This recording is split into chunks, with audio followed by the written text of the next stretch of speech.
নমস্কার, তোমরা সবাই কেমন আছো? আমি সুদীপ্ত, সানি সুদীপ্ত ব্লগ চ্যানেলে তোমাদের সকলকে স্বাগত জানাই। দিনটি ছিল তৃতীয়া। সানি উঠেই রেডি হয়ে নিয়েছে, আর আমিও কিন্তু সকাল সকাল স্নান করে রেডি হয়ে বসে পড়েছিলাম।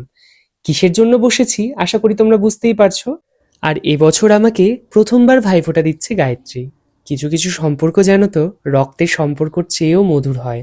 গায়ত্রীর সাথে আমার সম্পর্কটা ঠিক তেমনই, ভাই বোনের সেই প্রীতি ও ভালোবাসার। ও যেহেতু অন্য কালচার থেকে বিলং করতো, তো ঠিক ওর জানা সমস্ত রিচুয়ালস দিয়ে কিন্তু ও আমাকে সেই দিনে ভাইফোঁটা দিয়েছিল। আর একটা স্পেশাল গিফটও ছিল। সেই গিফটটা তোমরা এক্ষুনি দেখতে পারবে।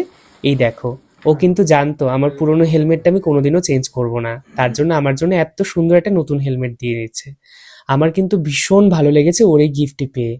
তারপর আমরা সেখান থেকে চলে গিয়েছিলাম আমাদের বাড়ি ছর্দি, মানে তোমরা বুঝতেই পারছো, আমার জ্যাঠা দিদি। টিআই টিআই নিতা টিআই টিআই ফোটা যমুনাটা জমকে ফোটা আমদানি থেকে ফোটা আসতে টাইমে একেবারেই জমনারে বলবো কাঠি। প্রতি বছরের ন্যায় ছদ্দি এই বছরও আমাকে আর সানিকে একই রকমভাবে ভাইফোঁটা দিয়েছে। ওর গিফট পেয়ে তো আমরা ভীষণ খুশি, আর আমাদের গিফট পেয়ে কিন্তু ও ভীষণ খুশি ছিল। ওর সেই হাসি মুখটা কিন্তু আমাদের ভীষণভাবে ইমোশনাল করে দিয়েছিল। ভাই বোনের এই ছোট্ট খুনসুটি সম্পর্কগুলো, আবদারের সম্পর্কগুলোই কিন্তু সারা জীবন মনে রয়ে যায়। তোমরা এবছর কিভাবে ভাইফোঁটার দিনগুলি পালন করলে অবশ্যই কিন্তু কমেন্টস করে জানাতে ভুলো না।